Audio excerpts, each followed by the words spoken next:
말씀의 제목은 어떻게 구원받은 자로 살 것인가입니다.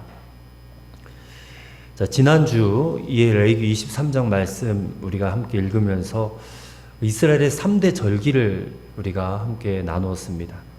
거기서 우리가 받았던 한 가지 교훈이 있다면 그 절기마다 공통적인 그런 목적이 있다고 했습니다. 바로 우리의 구원이라고 그랬는데 그 구원을 잊지 말게 하기 위해서 절기를 잘 지켜야 된다. 그런 말씀을 나누었습니다. 이스라엘 백성들은 어떻게 그 구원을 잃어버릴 수가 있겠습니까? 그 애굽 땅에 10가지 재앙이 퍼부어지면서 그 마지막 그 출애굽하기 직전에 10번째 재앙, 장자를 죽이는 그 재앙을 통해서 너무나 감격적인 첫 번째 유월절을 그들이 경험을 하고 애굽을 빠져나왔지 않습니까? 절대로 잊을 수 없는 구원의 감격입니다. 그리고 결코 잊어서도 안 될 그런 감격이죠. 그래서 그 구원을 잊지 않고 자신들을 구원해 주신 하나님을 절대로 잊지 않고 오히려 더 가까이 하고 그리고 그들 안에서 서로 하나 되어서 살아가야 되는 사람들이다 라고 그렇게 우리가 교훈을 나누었습니다. 근데 오늘 본문 레위기 24장을 보면 이제 세 가지 이야기가 나오는데, 하나는 등불을 켜는 기름에 대한 이야기가 나오고, 또 하나는 이제 여호와께 진설하는 떡, 진설병에 대해서 말씀을 나누고, 세 번째는 어떤 한 사건이 나오죠. 여호와의 이름을 모독한 한 청년이 이제 돌에 맞아 죽는 그 사건이 이제 기록이 되어져 있습니다.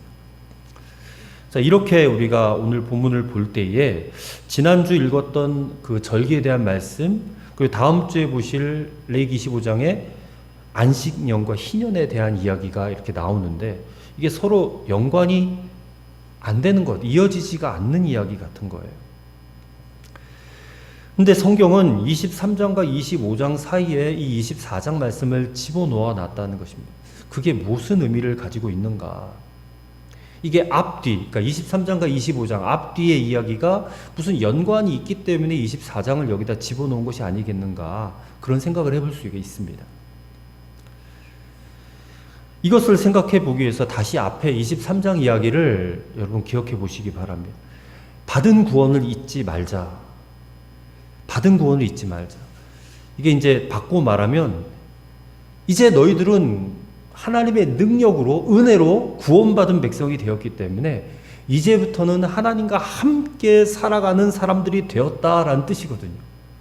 하나님과 함께 살아가는 백성이 되었다. 여러분, 구원이 무엇입니까? 구원이란 하나님의 전능하신 능력으로 죄악에서부터 끄집어내어 준 거잖아요. 애굽 땅은 죄악 투성입니다. 거기서 이스라엘 백성들이 430년을 살았지만 어쨌든 그 구덩이 속에서, 그 죄악된 구덩이 속에서 하나님이 끌어내어 주셨다는 거예요. 끌어내어 주셨기 때문에 이제 다시는 그 옛날 그 모습 그대로 돌아가서 살 수 있습니까? 절대 그럴 수 없어요. 끄집어내 놨기 때문에 내 멋대로 살아라, 그런 말도 있을 수가 없습니다. 내버려 두지 않으세요.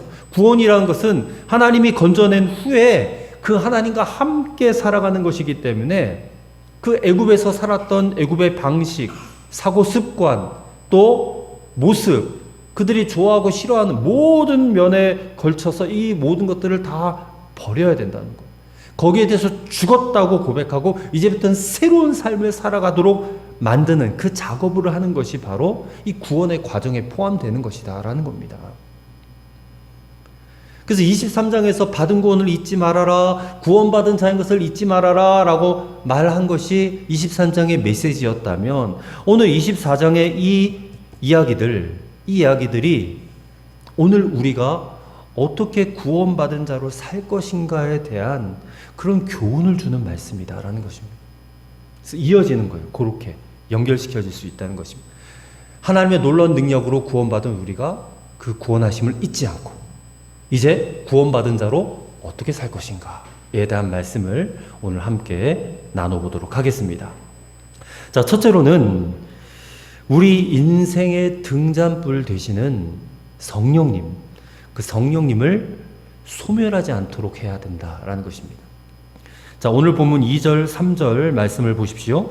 이스라엘 자손에게 명령하여 불을 켜기 위하여 감람을 찧어낸 순결한 기름을 네개로 가져오게 하여 계속해서 등잔불을 켜둘지며 아론은 회막안 증거계 휘장 밖에서 저녁부터 아침까지 여호와 앞에 항상 등잔불을 정리할지니 이는 너희 대대로 지킬 영원한 규례라 라고 말씀하고 있습니다. 자, 이 말씀을 한마디로 말하자면 이 성소 안에 등잔불을 항상 살펴야 돼. 밤새 살피면서 꺼지지 않도록 관리를 잘 해야 된다. 이게 대대로 지킬 규례다. 자, 이 등잔불에 대한 규례가 출애굽기에도 나와요. 출애굽기 25장 31절부터 40절까지에도 이 규례가 더 자세히 기록이 되어져 있습니다. 자, 등잔대는 무엇으로 만드냐면 순금 한 달란트로 만듭니다. 한 달란트가 34kg 정도 돼요. 어마어마한 양이죠. 그것을 쳐서 만들어요.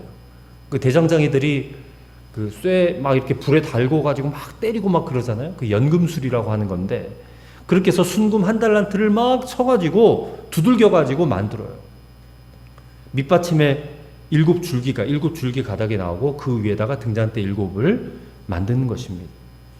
근데 그 등잔대에다가 기름을 넣어야 되는데 어떤 기름을 넣어야 되냐면 감람나무 열매, 그거를 가지고 찧어내야 돼요.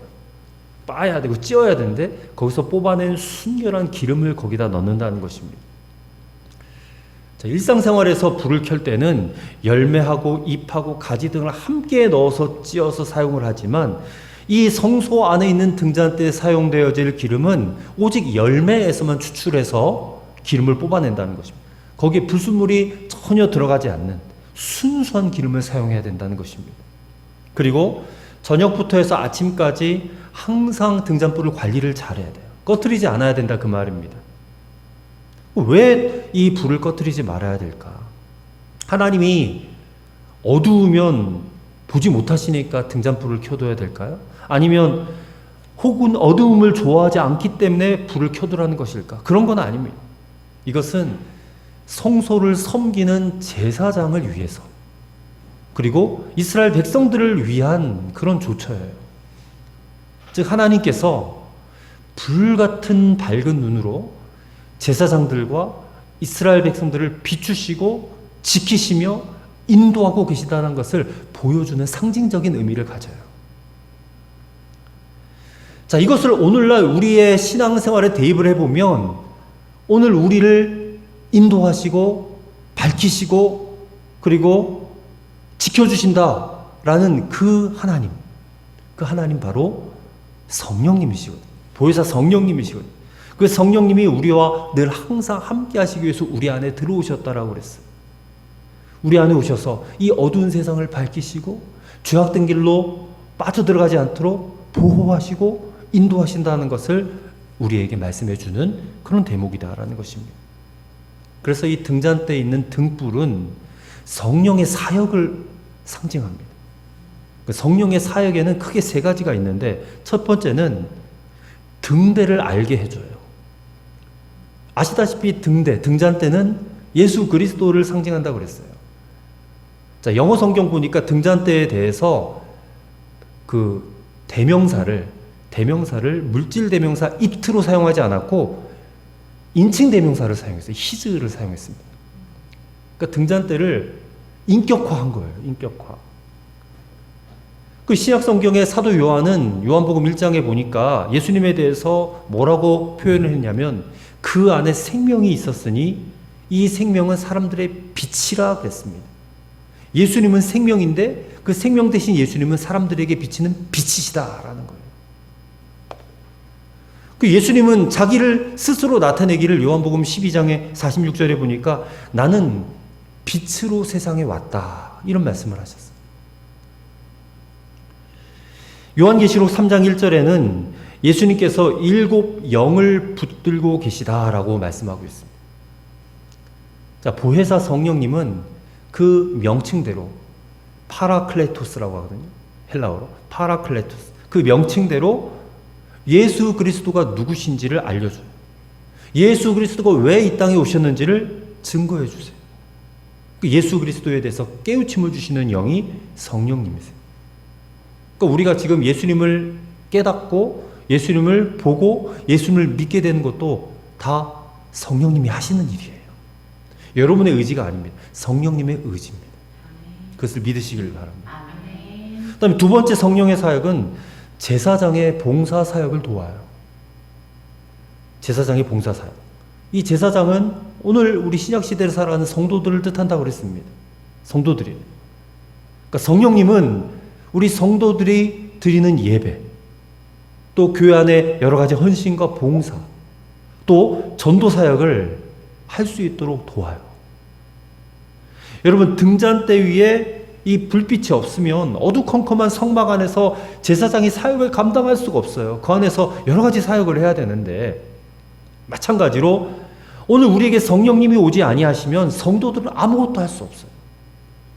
성령님에 의거하지 않은 사역은 의미가 없다, 그 말입니다. 우리의 모든 사역 가운데, 또 여러분의 삶 가운데 성령님이 항상 운행하고 계심을 믿으시길 바랍니다. 그래서 그분의 주장하심을 여러분 받아들이셔야 되고, 그분의 인도하심을 여러분 받아들이셔야 된다, 그 말입니다. 우리는 그 능력에 의해서 움직여지고 사명을 감당하는 그런 자로 살아가야 되는 자들인 줄로 믿으시길 바랍니다. 그 다음 세 번째 사역은 뭐냐면, 제사장들이 진설병을 먹는 것을 도와요. 진설병을 먹어요. 자, 9절 말씀에 보면 제사장들은 등잔대 맞은편에 있는 떡상이 있어요. 그 떡상 위에 진설병이, 떡이 이제 놓여져 있는데, 그게 이제 일주일마다 한 번씩 갈아야 되거든요. 올려놓고 일주일 지낸 다음에 또 다시 새로운 떡을 만들어서 올려놓을 때 그 지나온 떡은 꺼내와서 제사장들이 먹습니다.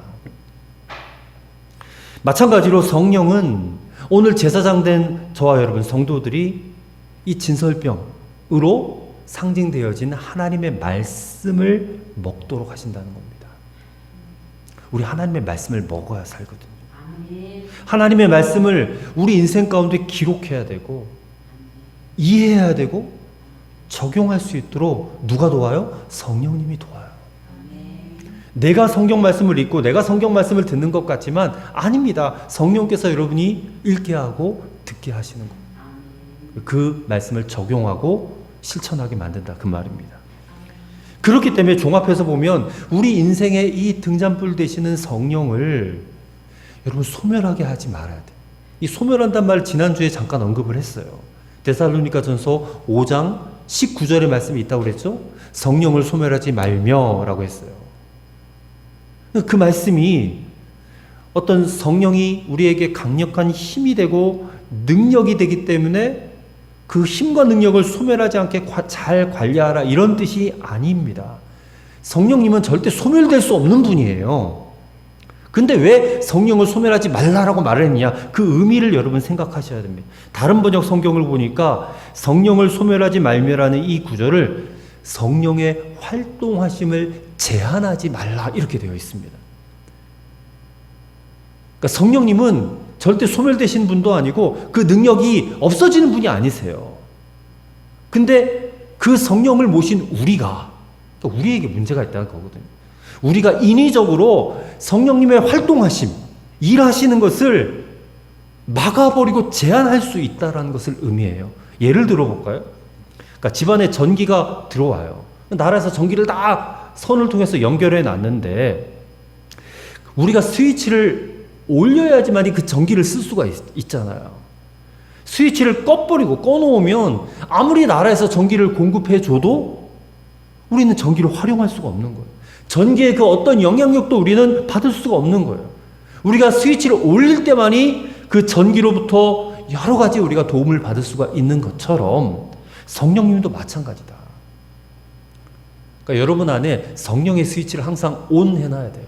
오프 해놓지 말고 온 해놓으셔야 돼요. 우리의 결정에 따라서 성령의 사역이 활동할 수도 있고 막힐 수도 있다, 그 말이에요. 오늘 성령께서 우리 삶의 모든 전반적인 것들을 우리는 초청할 수도 있고 차단시킬 수도 있다는 사실을 생각할 수 있어야 될 줄로 믿습니다. 성령이 일하심을 여러분 막지 마세요. 제한하지 마세요. 성령께서 저와 여러분을 통해서 마음껏 일하시고 마음껏 활동하실 수 있도록 항상 그 스위치를 ON으로 올려놓고 살아가시는 그런 저와 여러분 되시기를 주의 이름으로 간절히 축원합니다. 두 번째로 생명의 양식으로만 배부르게 된다라는 것입니다. 생명의 양식으로만. 자, 5절부터 9절까지의 말씀을 제가 다시 한번 읽겠습니다. 너는 고운 가루를 가져다가 떡 12개를 굽되 각 덩이를 10분의 2 에바로 하여 여호와 앞 순결한 상 위에 두 줄로 한 줄에 6씩 진설하고 너는 또 정결한 유향을 그 각 줄 위에 두어 기념물로 여호와께 화제를 삼을 것이며 안식일마다 이 떡을 여호와 앞에 항상 진설할지니 이는 이스라엘 자손을 위한 것이요 영원한 언약이니라. 이 떡은 아론과 그의 자손에게 돌리고 그들은 그것을 거룩한 곳에서 먹을지니 이는 여호와의 화제 중 그에게 돌리는 것으로서 지극히 거룩함이니라. 이는 영원한 규례니라. 아멘. 자, 성소 안에 떡상이 있습니다. 등잔대가 이쪽에 있으면 떡상이 이쪽에 있어요. 맞은편에 있습니다. 근데 그 위에 떡 12덩이를 올려놔야 돼요. 그 떡 이름이 진설병입니다. 이스라엘의 12지파를 상징하는 그 떡이 두 줄로 6덩이씩 올라가 있는 거예요. 그리고 매 안식일마다 그 떡을 새로운 것으로 교체를 합니다. 자, 진설병이라고 말을 하는 것은 이게 얼굴 앞에 떡이란 뜻이에요. 얼굴 앞에 떡. 즉 하나님의 면전, 하나님의 그 은혜 앞에서 거기에 대해 감사하며 진설해 놓는 그런 떡이에요. 그러니까 이 진설병이 오늘 우리에게 주는 몇 가지의 교훈이 있어요. 첫째는 이 진설병은 생명의 양식을 상징한다는 것입니다. 자, 이 떡은 실제로 먹었던, 이스라엘 백성들이 먹었던 양식이잖아요. 그들의 주식입니다. 떡은. 떡이라고 번역되어 있지만 사실은 빵입니다. 빵. 예. 오늘 우리가 한국 사람들이 먹는 밥과 같아요. 아주 흔한 겁니다. 우리가 밥을 먹어야 살 수 있잖아요. 누구나 다 먹는 겁니다. 어떤 사람들은 뭐 육식을 안 먹는 사람이 있고 어떤 사람은 단 것을 안 먹는 사람들이 있지만 밥은 누구나 다 먹어요. 모든 사람에게 필요하다는 것입니다. 근데 예수님께서 요한복음에 보니까 내가 곧 생명의 떡이라 했습니다. 그러므로 이 성소 안에 있는 진설병, 이것은 예수님을 상징하는 거예요. 예수 그리스도는 항상 우리가 먹는 밥과 같이 우리에게 필요하다라는 것이에요. 밥은 우리가 매일 먹어야 되잖아요. 뭐 다이어트 한다고 하루에 한 끼를 먹을 수도 있죠. 어쨌든 한 끼라도 우리는 밥은 먹어야 된다는 거예요. 그런 것처럼 우리는 매일 예수 그리스도를 밥 먹듯이 먹어야 된다는 것입니다. 여러분, 이 떡이 만들어지는 과정을 잘 알 것입니다. 그냥 그 나달을 밀 나달을 걷어서 그냥 그거를 가지고 만드는 게 아니죠. 그거를 다 곱게 갈아야 돼요. 빻아야 돼요. 그 알알이 갈아지고 깨어지고 부서지고 고운 채에 걸려져서 아주 고운 밀가루를 만들어야 돼요. 오늘 본문에 보니까 고운 가루 10분의 2 에바라고 하셨는데 이 고운 가루가 되려면 11번이나 가는 채로 걸러야 된다고 합니다. 그러니까 온전히 깨어지고 부서진 다음에 채에 걸러져야 된다는 거예요. 그렇게 반죽된 밀가루를 가지고 뜨거운 불에 구워야 돼요. 자, 진설병을 만들기 위해서 이런 과정을 거쳤단 말입니다. 고린도전서 11장 보면 사도 바울이 주의 만찬에 대한 설명을 하면서 구약의 진설병에 대해서 언급을 했습니다. 주님께서는 우리에게 생명의 떡이 되기 위해서 그 스스로 고난을 받으시고 채찍에 맞으시고 십자가에 매달려 그 몸이 완전히 다 갈갈이 찢어졌어요. 그렇게 해서 죽으셨단 말입니다. 그러니까 주님이 생명의 떡인 것처럼, 떡이라고 상징되어진 것처럼 그 떡이 되기 위해서 밀알이 갈아지고 부서지고 찢어지고 걸러진 것처럼 예수님이 그렇게 당하셨다 그 말이에요. 그런 예수님의 은혜로 말미암아 우리가 구원을 받았고 우리가 생명을 지금 풍성히 누리고 있다 그 말입니다. 이 생명의 떡인 주님을 우리가 어떻게 거역할 수 있어요? 그러므로 예수님께서 내가 생명의 떡이라고 말씀하신 의미는 우리 주님만이 모든 사람에게 생명을 주실 수 있는 유일한 분이시다라는 것을 말해요. 그래서 요한복음 14장 6절에 내가 곧 길이요 진리요 생명이니 나로 말미암지 않고서는 아버지께로 올 자가 없느니라. 예수님을 통하지 않고서는 아무도 구원받을 사람이 없다. 그 말씀이잖아요. 그 예수님을 거절하면 안 됩니다. 그 예수님을 영접해야 되고 우리는 날마다 그 예수님을 먹어야 돼요. 먹어야 돼요. 두 번째로 진설병은 거룩한 헌신을 뜻해요. 거룩한 헌신. 자, 밀가루는 이스라엘 백성들의 생활을 통해서 얻어진 그 땀의 결정체잖아요. 근데 그것을 곱게 갈아서 하나님께 떡으로 만들어 바친다는 것은 이 백성들의 온전한 헌신을 뜻해요. 희생적 헌신을 뜻한다는 겁니다. 자, 아까도 말씀드렸듯이 이 밀알이 가루가 되기 위해서는 부서지고 깨어지고 갈아지고 걸러져야 된다고 그랬어요.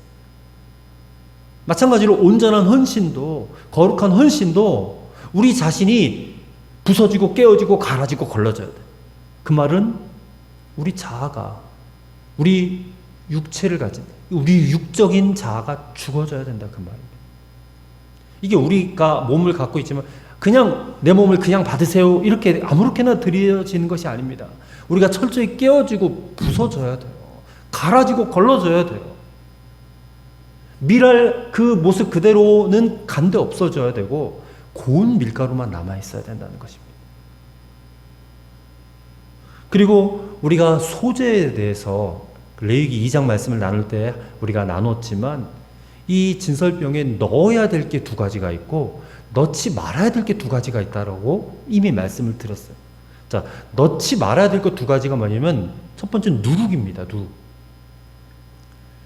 자, 유월절 때 이스라엘 백성들이 먹던 떡은 무교병이라고 했잖아요. 무교병은 누룩을 넣지 않았다라는 뜻이거든요. 누룩을 넣으면 이게 부풀어 올라요. 빵이 부풀어 오른단 말이에요. 원래 그 순수했던 그것들을 변질시켜낸다라는 그런 의미를 갖고 있어요. 그래서 신약에 보면 예수님께서도 누룩을 주의하라 그랬거든요. 바리새인의 누룩을 주의하고 사두개인의 누룩을 주의해야 된다. 그런 말씀하셨어요. 사도 바울도 너희는 묵은 누룩을 버려라 그랬습니다. 이게 뭐냐면 우리의 믿음이 순결하고 깨끗한 믿음이 돼야 되는데 그것을 변질시킬 수 있는 그런 불순물 요소가 있어요. 그게 누룩이라고 표현이 된 것입니다. 그것을 버려야 된다. 조심해야 된다. 경계해야 된다라고 주님은 말씀하셨다. 그 말입니다. 그 다음에 또 한 가지 넣지 말아야 될 것은 꿀이에요. 꿀. 꿀을 넣지 말라고 그랬습니다. 이 진설병에는 꿀을 넣지 않았습니다. 꿀은 우리가 먹어봤듯이 달콤하잖아요. 그 역시 변질시키는 것이다 라는 겁니다. 우리가 하나님 앞에 헌신할 때에 내가 가진 그대로 내 모습 그대로 헌신을 해야지 이걸 너무 달콤하게 꾸미거나 변질시키지 말아야 된다는 거예요. 하나님 앞에 진솔한 모습으로 순수한 모습으로 헌신해야 된다는 것을 의미한다는 것이죠. 그리고 넣어야 될 것 두 가지가 있는데 하나는 소금이고 하나는 유향입니다. 소금과 유향을 넣으라고 그랬습니다. 소금은 맛을 낸다고 그랬어요. 그리고 부패를 방지합니다. 그리고 딱딱한 것을 부드럽게 해요. 근데 소금도 이 재구실을 하려면 녹아져야 되잖아요. 녹아진다는 것은 희생적 헌신을 뜻해요. 온전히 녹아질 때에 이게 진정한 맛을 내고 썩는 것도 막을 수 있다는 것입니다. 그리고 유향을 얹으라고 했어요. 유향은 향기로운 냄새가 나는 겁니다. 그러니까 참된 헌신에는 향기로운 냄새가 나요. 다른 사람을 기분 좋게 만들어줘요. 그리고 환경도 정화시켜줘요.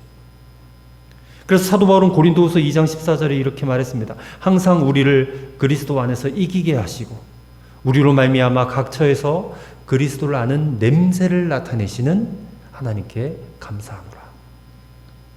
여러분과 저의 삶 가운데 아름다운 향기가 나게 되기를 간절히 축원합니다. 네, 그리스도를 아는 냄새가 나타나야 돼요. 그 다음에 세 번째는 이 진설병은 제사장의 양식이 된다고 했어요. 아까 잠깐 언급을 했는데 자 9절 말씀 보세요. 이 떡은 아론과 그 자손에게 돌리고 그들은 거룩한 곳에서 먹을지니라 라고 말씀하고 있습니다. 자, 이 떡은 제사장의 양식입니다. 자, 이 레위기 당시에는 일반 백성들은 이 떡을 먹을 수가 없었습니다. 오직 제사장들만 먹을 수 있었습니다. 근데 오늘날로 우리가 이 말씀을 끌어오면 오늘 우리가 제사장이잖아요. 우리가 예수님으로 말미암아 왕 같은 제사장 되었다고 그랬잖아요. 우리가 이제 예수님을 통해서 하나님과 교제할 수 있게 되었고 하나님께 나가 직접 기도할 수 있고 예배할 수 있는 그런 제사장들이 되었어요. 그렇기 때문에 구약시대 제사장들이 항상 이 진설병을 그들의 양식으로 삼았던 것처럼 오늘 신약시대 제사장인 저와 여러분 역시 영의 양식인 하나님의 말씀을 항상 먹을 수 있어요. 아무에게나 허락된 말씀이 아닙니다. 이 말씀이 신약의 왕같은 제사장 된 예수님을 믿음으로 구원받은 하나님의 백성들에게만 허락된 양식이에요. 예수님이 어디에 탄생하셨죠? 말구인데 그 지역이 어디입니까? 나사렛은 예수님이 자라난 곳이고 베들레헴에서 탄생하셨어요. 유대 땅 베들레헴에 탄생하셨어요. 근데 베들레헴이 떡집입니다. 그 베들레헴의 그 지명의 이름의 뜻이 떡집이라는 뜻이에요. 근데 우리 주님이 생명의 떡이신데 그 주님께서 떡집인 베들레헴에서 탄생을 하셨는데 아까 말씀하셨듯이 짐승들의 구유에서 탄생하셨어요. 이 구유도 밥그릇이잖아요.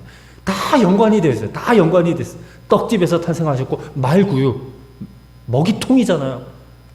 거기서 탄생하셨어요. 말씀이 육신이 되어 생명의 떡으로 오신 그분, 우리 주님 예수 그리스도, 그분은 우리에게 당신을 먹으라고 하셨어요. 십자가 못 박히시기 전날 밤에 성만찬식 하면서도 이 떡을 떼어주면서 받아 먹어라. 이거는 너를 위한 나의 몸이다. 내 몸이니 먹으라. 포도주를 따라주면서 이건 너희를 구원하고자 하는 나의 피, 언약의 피다. 살과 피를 먹고 마시라고 말씀하잖아요. 근데 그분이 곧 말씀이시라는 거예요. 요한복음 1장에 보면 말씀이 육신이 되어 이 땅에 오신 그분이 예수님이시다. 그래서 오늘 저와 여러분이 손에 들고 있는 이 성경 말씀, 하나님의 말씀은 곧 예수님이에요. 이 예수님을 우리는 읽음으로 먹는 거가 된다는 것이죠. 생명의 양식 대신 예수님에 대한 기록이 성경 말씀.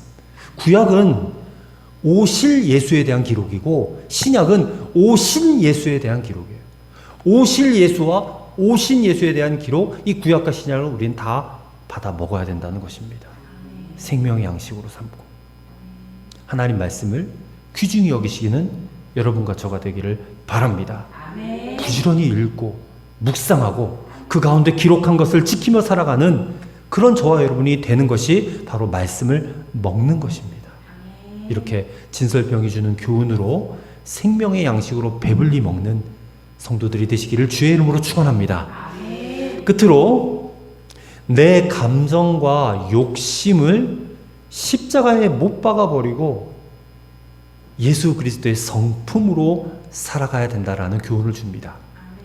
자, 이제 10절 이하에 대한 말씀을 우리가 보게 되는데 참 이런 일들이 일어나게 되네요. 정말 불행한 한 사람의 사건이 일어납니다. 사소한 다툼과 싸움 끝에 어쩌다가 그냥 하나님의 이름을 모독을 했어요. 어떤 사람이. 그래가지고 돌에 맞아 죽습니다.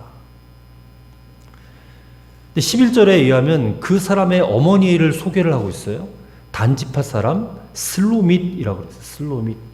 이 슬로밋이라는 이름은 평화로움, 평화가 충만함 이런 뜻이거든요.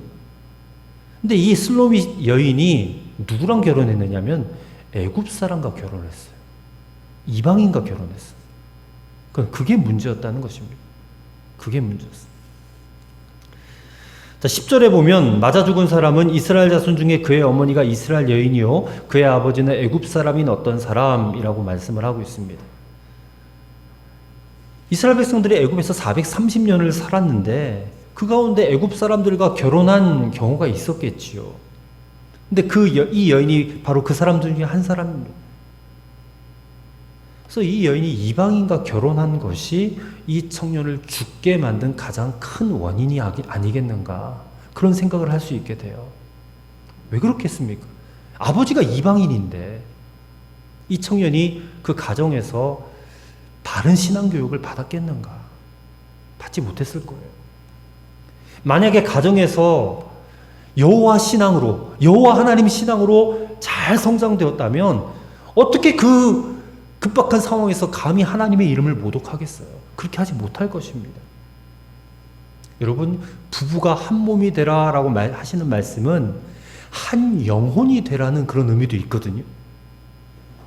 다른 것은 다 맞지 않을 수 있어요. 왜냐하면 살아온 배경이 다르니까, 환경도 다르니까. 근데 신앙만큼은 하나가 돼야 돼요. 그게 아니면 불행한 부부가 될 수밖에 없습니다. 사도 바울은 고린도서 6장 14절에서 신자와 불신자의 결합을 삼가하라고 권고하고 있습니다. 신자와 불신자 사이에 낳은 자녀들의 영적인 교육이 어렵기 때문에 그래요. 어렵습니다. 물론 예수 믿는 가정이라고 다 문제가 없는 것은 아니죠. 그래도 문제가 있긴 해요. 하지만 가정의 원리는 하나입니다. 여러분, 모든 생활의 원리는 성경을 통해서 찾아야 되거든요. 특별히 가정에 대한 원리는 에베소서 6장 말씀에 잘 나와 있거든요.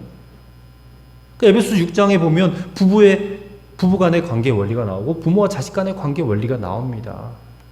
그 말씀 따라 순종하면 그 가정 안에 하나님의 역사가 나타나죠. 원만하게. 그 관계가 원만하게 되어질 수 있다는 것입니다. 창세기에도 보면 아브라함은 이제 100세에 낳은 아들 이삭의 짝을 찾아주기 위해서 내 민족, 내 족속에게서 찾겠노라라고 말했어요. 오늘 우리 신약시대를 사는 그리스도인들도 신앙 안에서 결혼하고 신앙 안에서 가정을 꼭 이루어야 돼요. 할 수 있는 대로. 그게 하나님의 뜻입니다. 그리고 가정이 한 신앙으로 하나가 될 수가 있어요. 그저 돈 많이 벌거나 자식들이 좋은 대학 들어가는 게 행복이 절대 아닙니다. 하나님의 축복을 받아야 되잖아요. 하나님의 은혜를 받아야 되잖아요. 예수 그림이 임마누엘 하시는 가정이 돼야 되잖아요. 그게 가장 큰 행복 아닙니까? 아무리 돈 많이 벌면 뭐예요? 신앙이 다른데 그것 때문에 찾아오는 갈등과 그 사이를 비집고 틈타 들어오는 사탄의 역사가 얼마나 무서운지 아십니까? 그러니 오직 신앙으로 하나 되는 가정을 여러분 꼭 세워가시기를 바랍니다. 근데 10절 말씀 끝부분에 보면 진영 중에서 싸우다가 그런 표현이 있어요. 지금 이 청년이 왜 죽게 되었어요? 싸우다가 죽은 거예요. 싸우다가. 마가복음 3장 24절 이하에 보면 주님께서는 이 세상에 싸움이 있다라고 인정을 하셨어요. 여러분, 우리의 인생 자체가 어떻게 보면 싸움입니다. 근데 싸울 수 있지만 어리석은 일이에요. 오늘 이 본문에 죽임을 당한 청년은 어떤 사람과 싸우다가 이게 감정이 격화되어 가지고 이성을 잃어버렸어요. 그래서 자기도 모르게 하나님을 모독해버렸다는 것입니다. 사소한 문제, 말다툼, 그게 살인까지 이르는 경우를 볼 수도 있잖아요. 그래서 성경 곳곳에 보면 이 분노에 대해서 얼마나 엄격하게 말씀하고 있는지 몰라요. 야고보서 1장 20절에 사람의 성내는 것이 하나님의 의를 이루지 못하느니라. 에베소서 4장 26절에도 분을 내어도 죄를 짓지 말고 해가 지도록 분을 품지 말라. 잠언 16장 32절 노하기를 더디하는 자는 용사보다 낫고 자기 마음을 다스리는 자는 성을 빼앗는 자보다 나으니라 라고 말씀하고 있습니다. 뭘 말하고자 하는 것이에요? 모든 감정이, 분노를 비롯한 모든 감정이 내 마음에서부터 분출되기 때문에 이 마음을 잘 다스릴 수 있어야 된다는 것이에요. 바울은 자기 마음 다스리는 것을 자기를 쳐서 복종시킨다라고 그렇게 말을 했어요. 나를 쳐서 복종시킨다. 여러분, 그게 예수님의 말씀에 의해서는 이렇게 되어 있어요. 자기를 부인하고 자기 십자가를 지고 나를 쫓을 것이니라. 주님이 그렇게 말씀하셨거든요. 자기를 부인하는 거예요. 여러분, 사람의 마음은 아침 저녁으로 변해요.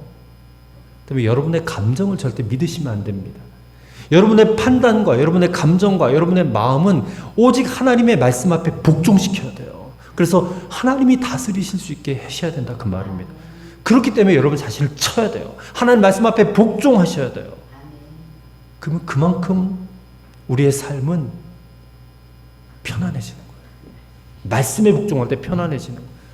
감정대로 할 때 우리의 행복은 사라져 버리는 거예요. 불행이 찾아올 수밖에 없다는 것을 꼭 기억하시기를 바랍니다. 그리고 이 청년이 여호와의 이름을 모독하였다는데 이 모독했다라는 말이 찌르다, 꿰뚫다 이런 뜻이거든요. 어떤 것이든 형편없이 망가뜨리는 행위를 말하는 것입니다. 왜 이 청년이 싸우다가 여호와의 이름을 모독했는지 우리는 이유는 알 수 없어요. 다만 그 청년의 마음속에서 하나님을 경외하는 믿음이 없다라는 것을 여실히 보여주는 증거입니다. 함부로 하나님의 이름을 들먹거리지 않거든요. 하나님 경외하는 사람은. 그래서 이스라엘 백성들은 오늘날까지도 유대인들은 하나님의 이름을 함부로 부르지 않습니다. 성경을 읽다가도 여호와 또 하나님 이런 대목이 나오면 그들은 말하지 않고 아도나이 이렇게 바꿔서 말해요. 아도나이. 아도나이는 주님이란 뜻이거든요. 하나님의 이름을 함부로 부르지 않습니다. 근데 이런 때에 여호와의 이름을 모독했다라는 것은 그 안에 신앙이 없었다라는 증거입니다. 예레미야서 2장 19절 말씀 보면 내 마음에 하나님을 경외하는 마음이 없는 것이 악이요 고통이다. 또 말라기 3장 5절에도 보면 여호와를 경외하지 않는 자는 심판을 받느니라 했습니다. 오늘날 하나님을 경외하는 사람이 얼마나 있습니까? 이 땅에 그리스도인들이 1000만이라고 하는데 물론 1000만까지 되지도 않겠지만 하나님을 경외하는 그리스도인들이 얼마나 됩니까? 하나님을 경외하는 그리스도인이 정말 1000만이라도 있다면 이 사회가 이렇게 되지는 않을 거예요. 사탄의 역사는 얼마나 강력하게 일어나고 있는지 모릅니다. 사탄의 이름의 뜻은 방해자라는 뜻이거든요. 그리스도인들이 믿음 생활을 하는데 얼마나 많은 것이 그 믿음 생활을 방해합니까? 그러니 우리는 사탄과의 싸움에서 우리 삶 자체가 싸움이라고 아까 얘기를 했잖아요. 마지막 때를 살아갈 때 사탄의 역사는 더 극렬하게 일어날 수밖에 없어요. 온 세상을 뒤덮어 버린다는 것입니다. 마치 코로나19가 온 세상을 뒤덮어 버린 것처럼 그때 우리 믿음의 사람들은 어떻게 살아야 돼요? 정말 하나님 두려워하는 마음을 가지고 하나님 경외하는 믿음으로 사탄과의 싸움에서 승리하며 살아가야 될 줄로 믿습니다.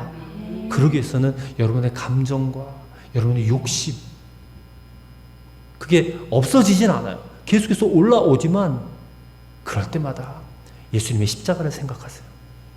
그리고 그 십자가에서 나는 죽었습니다 라고 선언하세요. 그게 십자가에 못 박는 것입니다. 나는 십자가에서 예수님과 함께 그 정과 욕과 탐심이 못 박혀 죽었다. 를 입으로 선언하고 선포하심으로 여러분 십자가에 못 박는 것입니다. 그리고 여러분 안에 성령님 그분께서 그리스도의 성품으로 살 수 있도록 그 성령님의 활동과 역사하심을 제한하지 않는 그런 여러분과 저가 되기를 바랍니다. 한순간 잘못 처신함으로 불행하게 된 이 청년을 거울 삼으시길 바라요. 여러분 자신을 돌아보시고 감정 잘 다스리고 하나님을 온전히 경외하는 성도들로 살아가시기를 바랍니다. 그렇게 구원받은 하나님의 백성, 하나님의 자녀답게 살아가기를 힘쓰는 우리 충주빛의숙교회 성도들이 다 되시기를 주님의 이름으로 간절히 축원합니다. 기도하겠습니다. 아버지 하나님, 우리가 받은 구원을 잊지 말아야 하듯이 이제 구원받은 자가 어떻게 살아야 하는지도 가르쳐 주셔서 감사합니다. 우리 인생의 등잔불 되시는 성령님을 소멸하지 않게 하시고 생명의 양식이신 예수님만으로 배부르게 하시옵소서. 내 감정과 욕심을 십자가에 못 박아버리게 하시고 오직 그리스도의 성품으로 살아갈 수 있도록 우리 안에 거하시는 성령님의 그 역사하심을 성령님의 그 활동하심을 제한하지 아니하는 우리 모두가 되게 하여 주시옵소서. 예수님의 이름으로 기도 올리옵나이다. 아멘.